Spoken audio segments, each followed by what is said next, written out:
Hola, ¿qué tal? ¿Cómo les va? Muy bienvenidos. Arrancamos una vez más Tesis de Salud, nuestro encuentro ya habitual de todos los sábados, este programa el más integral en materia de salud en el que te enterás de todo lo que tiene que ver con tu bienestar. Y hoy tenemos un programa súper completo, porque vamos a estar hablando, entre otras cosas, de accidentes cerebrovasculares. Hay mucha información que seguramente desconoces y que te vas a enterar hoy en nuestro programa. También de cómo la tecnología y los avances tecnológicos acortan distancias en materia de salud. ¿Cómo podés atenderte aquí en el centro de referencia más importante del país, en el Garrahan, si estás en Jujuy, en Salta, en la Patagonia? Y también cómo cuidarnos, cómo estar seguros y protegidos a la hora de ir a uno de los especialistas más temidos, el odontólogo. Todo eso y mucho más en nuestro programa. Quédate ahí.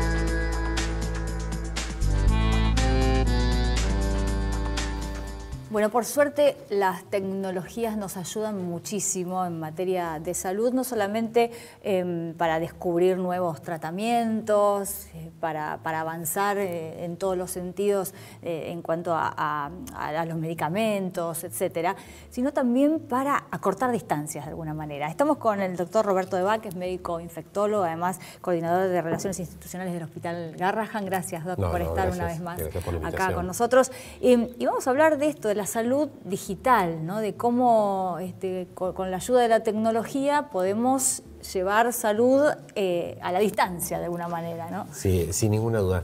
Lo que decías recién, hoy el conocimiento biológico, la producción del conocimiento biológico se adquiere a través de las tecnologías con tanta velocidad. Lo que no está es la velocidad de poder transmitirlo a todos para poder hoy en día asistir o educar a los pacientes. Pero en el Hospital Garrahan hace muchos años que estamos en el proyecto de atender primero la gestión de los pacientes a la distancia.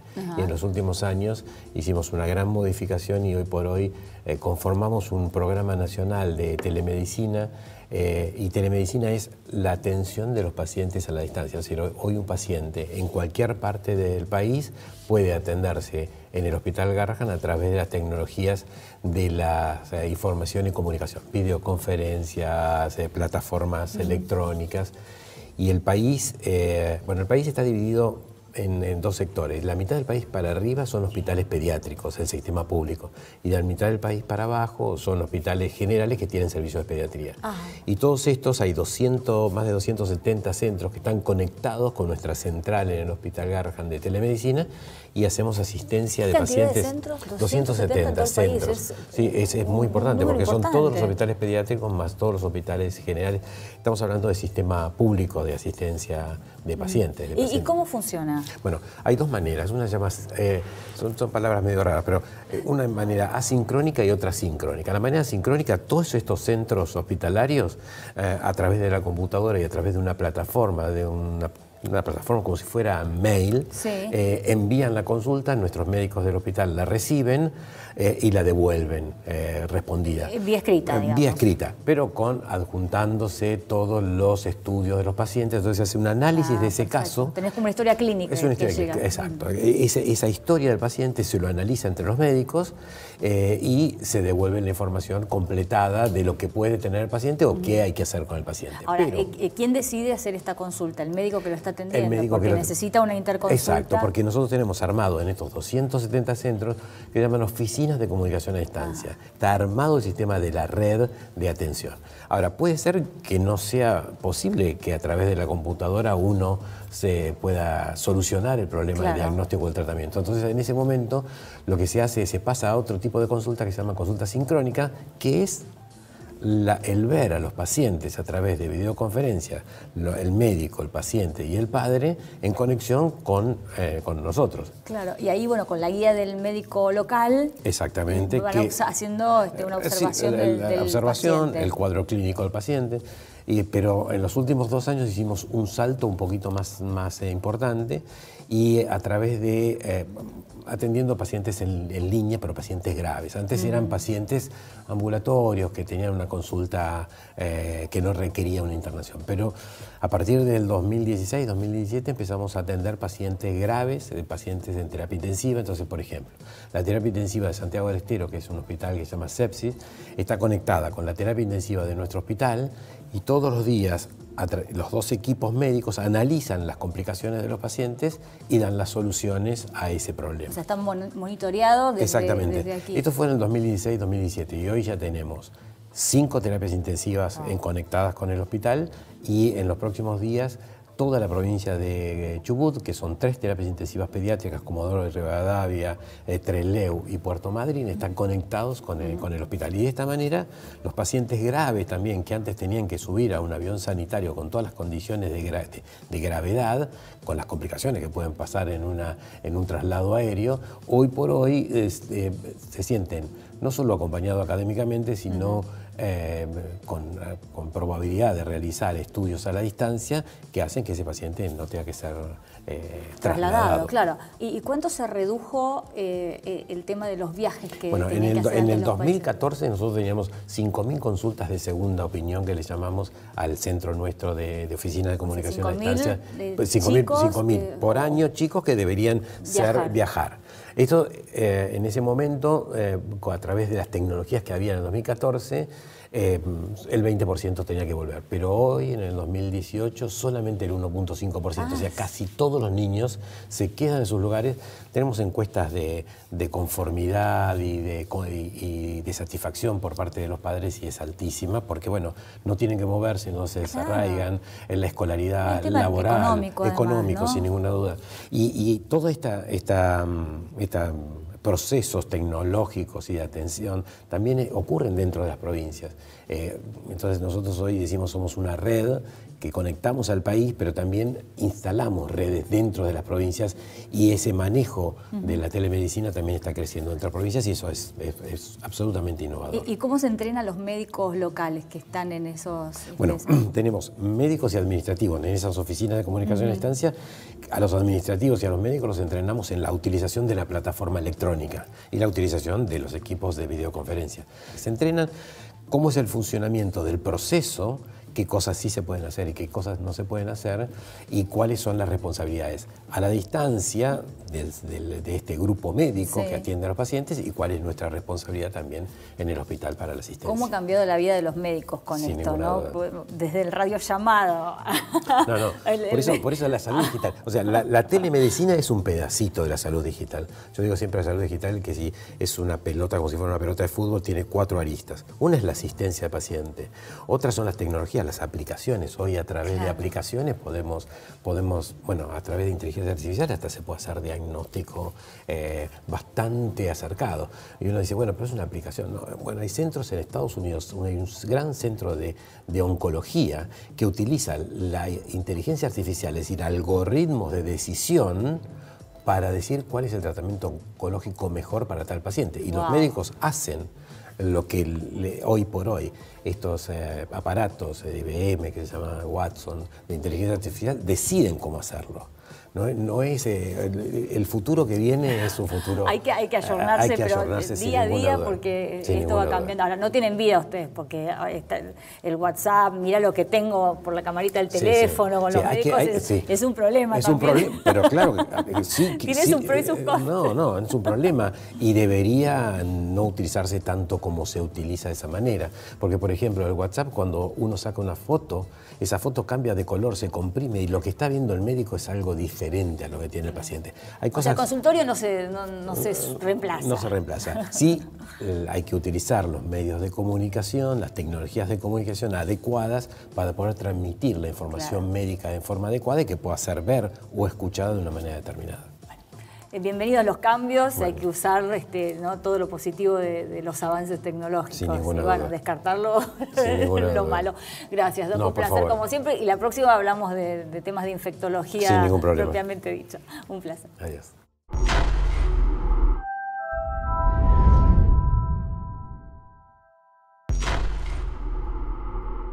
mucho se ha hablado, escuchamos hablar y se dice sobre el ACV, el accidente cerebrovascular, pero hay muchos mitos, muchas informaciones falsas en torno a esto, que queremos justamente desmitificar y tener información fidedigna. Por eso estamos con Virginia Pujol. Ella es médica neuróloga, integrante del Centro Integral de Neurología Vascular. Gracias, Doc, por estar aquí con nosotros. Un placer. Bueno, nos ocupamos de esto, tu especialidad, ¿no? El ACV. ¿Cómo se define? ¿Qué es exactamente? Bien. Es una alteración en la función del cerebro por falta de oxígeno, ¿sí? De circulación. Imagínense que las neuronas, que son las células que forman parte del cerebro, que forman el cerebro, son muy sensibles a las alteraciones del flujo sanguíneo, ¿sí? Y cuando ocurre una alteración del flujo sanguíneo, que en la gran mayoría es una obstrucción del flujo sanguíneo, lo que produce una isquemia, un infarto en el cerebro, estas neuronas empiezan rápidamente a sufrir hasta que finalmente mueren. Y esto trae síntomas neurológicos. O sea que el ACV es una alteración del flujo sanguíneo cerebral. ¿Y qué manifestaciones tiene? Pues no son siempre las mismas. No. Van a depender del área del cerebro que se vea afectada. En general, ¿del área más que del grado de ambas cosas, de daño? ¿sí? Okay. Primero hay que tener en cuenta que en general suele comenzar de manera abrupta, ictal, como llamamos nosotros. O sea, el flujo estaba bien y de un momento a otro la arteria se ocluye y empiezan a aparecer los síntomas, que pueden ser falta de fuerza, una alteración en la movilidad en general en la mitad del cuerpo, o alteración en la sensibilidad, que sintamos mal o que no sintamos directamente. Como un adormecimiento. Exactamente, un adormecimiento o un cosquilleo. Puede ser, si afecta el área visual, una alteración en el campo visual. Las personas refieren que no ven la parte, por ejemplo, derecha o izquierda del campo visual, que se chocan los objetos, que van manejando y chocan porque no ven de repente un campo visual. Si es en el área del lenguaje, puede ser que tengamos alguna dificultad en hablar, puede ser que queramos decir algunas palabras y nos salgan otras, o directamente un discurso completamente incoherente. ¿Algunos síntomas se asocian con el infarto cardíaco?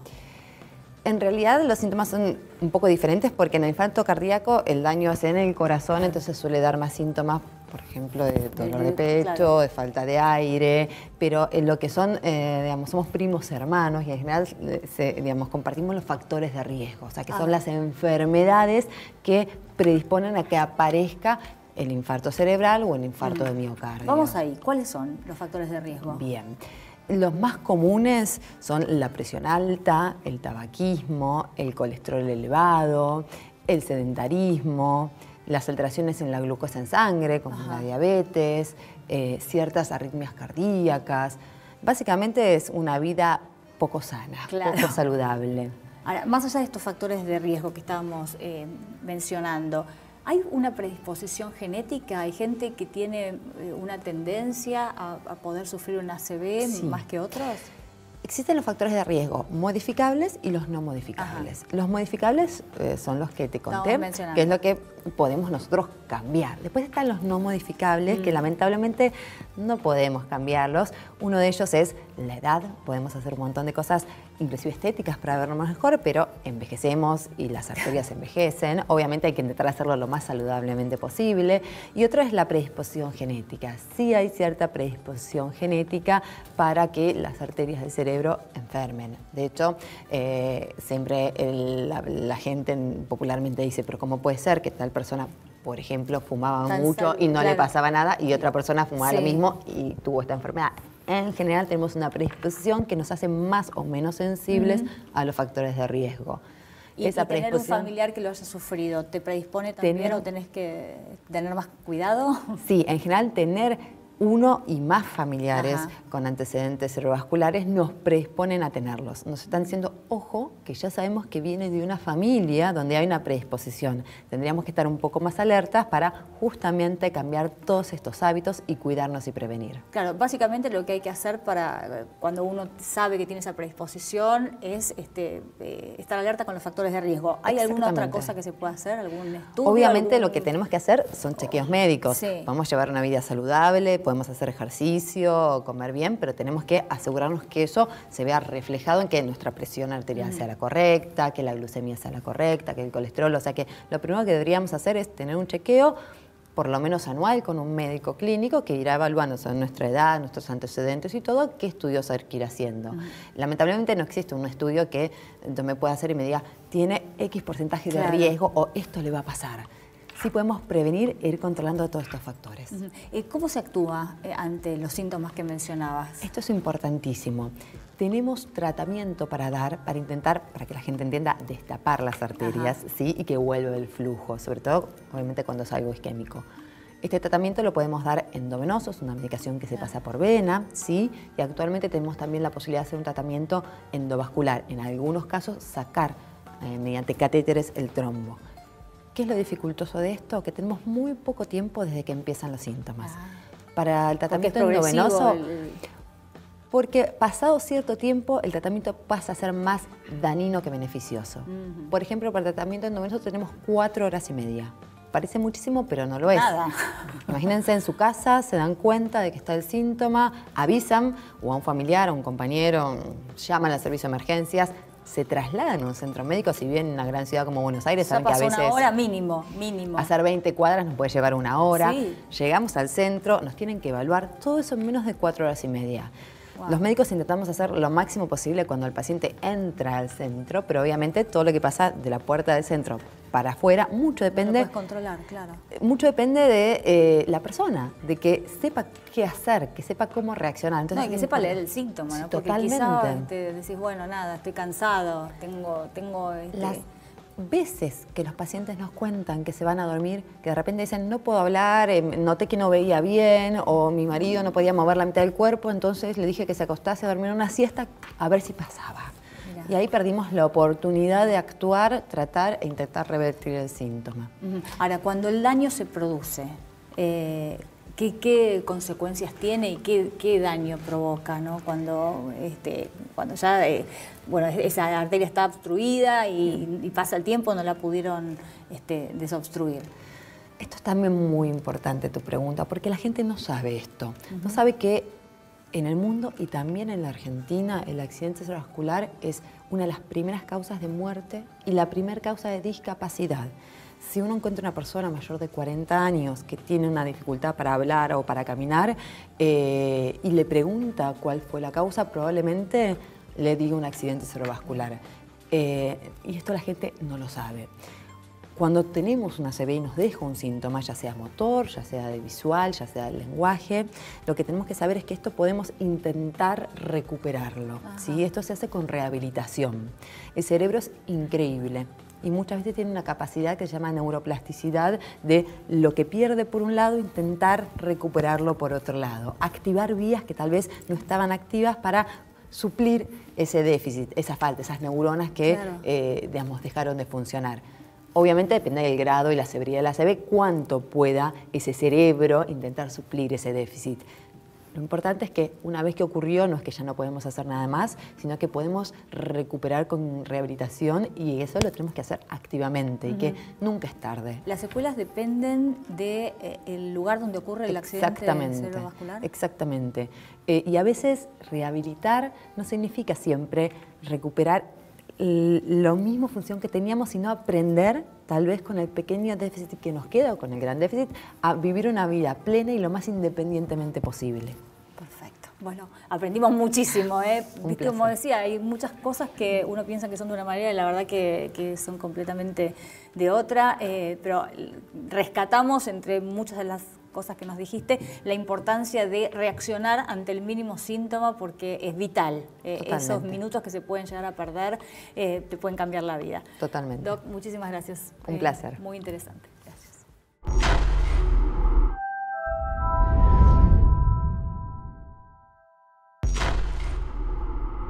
Nos acompaña hoy en Tesis de Salud la doctora María Rita Milanese, que es presidente del Consejo Superior del Colegio de Odontólogos de la provincia de Buenos Aires. ¿Qué tal, Doc? ¿Cómo estás? Muy bien. Y charlábamos recién, qué difícil es elegir un odontólogo. Sí. Qué difícil es ir al dentista. Uno sí, bueno, generalmente eso es un mito. Lo deja, ¿no? Hasta que no puede más de dolor, sí. Lamentablemente. Lamentablemente, porque se complican todos los tratamientos. Sí, claro, pero hacemos un poco eso. ¿Existe, por ejemplo, el Colegio de odontólogos, que es una suerte de protección para los pacientes. Sí, en la provincia de Buenos Aires existen los colegios de odontólogos que están divididos en 10 distritos. Toda la provincia está dividida en 10 distritos con sus diferentes partidos. Esos odontólogos, y es potestad, de acuerdo a la ley nuestra, que estén matriculados para ejercer su profesión. Esa es una de las potestades que nos da la ley. Porque el Colegio de Odontólogos es una persona jurídica de derecho público no estatal, con potestades delegadas por el Estado. Entonces, el mismo Estado nos dio esa potestad en salvaguarda de la salud bucal de la población, que a eso creo que es lo que vos te referís, para que nosotros regulemos la matrícula, ejerzamos el poder de policía, o sea, un autocontrol entre nosotros mismos. Si, por ejemplo, un odontólogo sospecha que un consultorio no está dirigido por un odontólogo o no está en ese consultorio no trabaja un odontólogo, sino que por ahí puede trabajar un mecánico dental. ¿Sucede esto? Sí, claro que sucede. ¿Hay consultorios que no están dirigidos en los que no trabajan odontólogos? Sucede. Hay protecistas dentales que están regulados, que están dentro de la ley, que no es la nuestra, ¿no es cierto? Pero están inscriptos en el Ministerio de Salud. Esos odontólogos trabajan y nosotros tenemos la obligación de trabajar con ellos. Pero hay otros que hacen cursos, cualquiera, en cualquier academia o en cualquier lugar, y trabajan en la boca de los pacientes.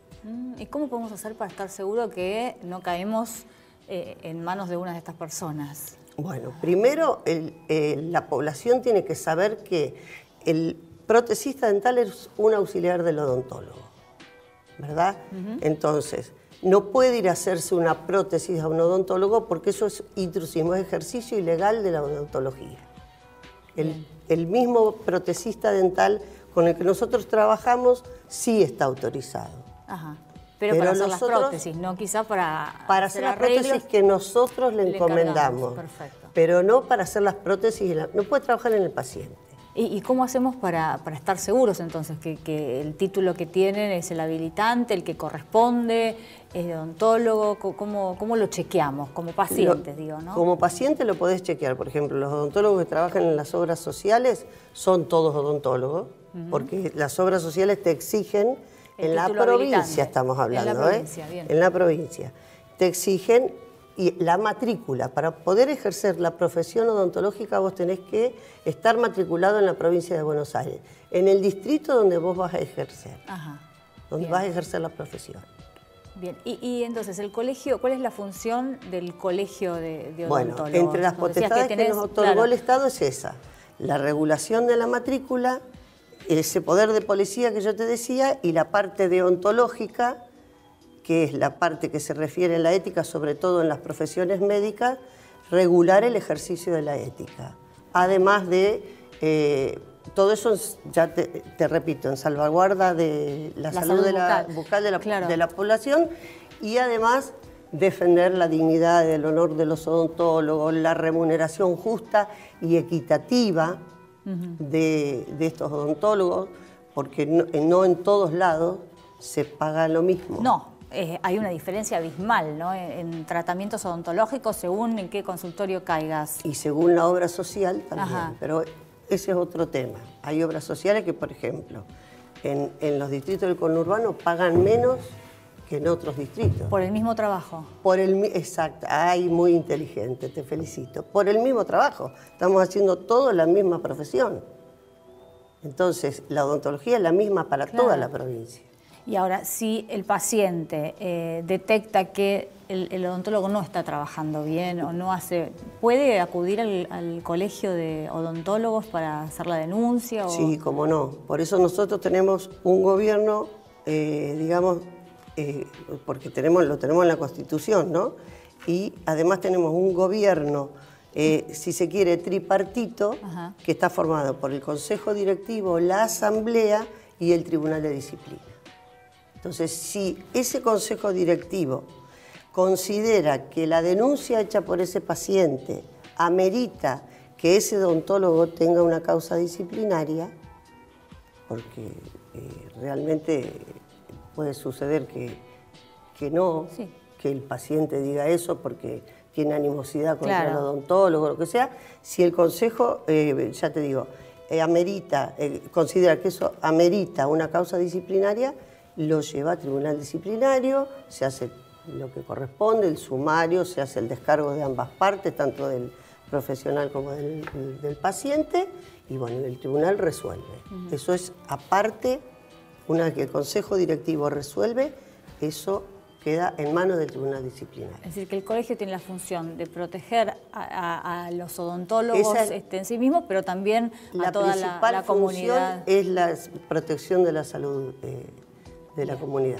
Bueno, más tranquilos tenemos que ir a los odontólogos entonces, sí, ¿no? Claro porque tenemos el colegio detrás, sí. Y además porque, como decías, hoy en día ha cambiado mucho los métodos de hacer los tratamientos, las formas de los tratamientos, y ya prácticamente no hay dolor. No, no, bueno, de ninguna manera. Muchísimas gracias, un placer que hayas pasado por Tesis de Salud. Gracias.